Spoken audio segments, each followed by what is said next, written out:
আল্লাহ সফলতা দিচ্ছে, এই সফলতার উপর খুশি বেশি হয়। এই সফলতা আমার সামনের জীবন চলার পথ অত্যন্ত কঠিন, সহজ কোনো পথ নেই। হযরত ইউসুফ আলাইহিস সালাম, হযরত মুসা আলাইহিস সালাম,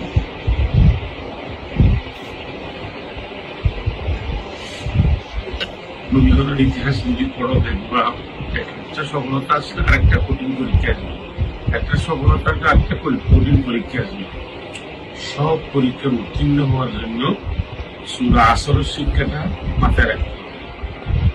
সূরা আসরের শিক্ষাটা যদি মাথায় রাখা হয়, আল্লাহ তাআলা মানুষদেরকে অত্যন্ত বরকত দেন।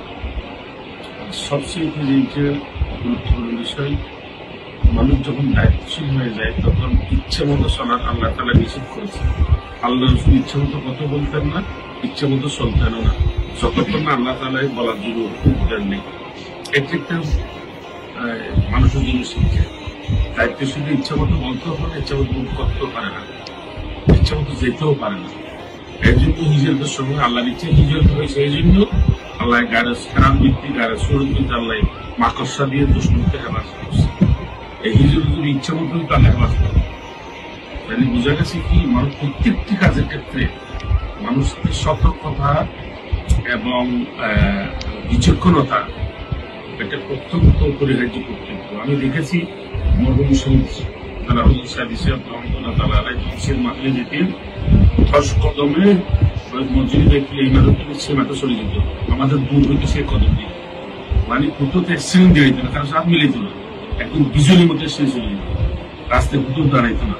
আর কিছু মানুষ দূর হইতে তোমরা চলার পথে এর সাথে হাত মিলিয়ে কথা বলবে, ঠিক আছে?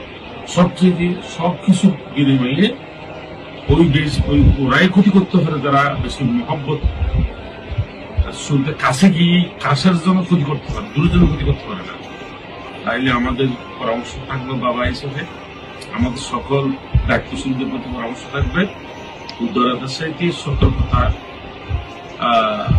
পরিহার অবলম্বন করা এবং সবচেয়ে সূরা আসরের শিক্ষা গ্রহণ করা।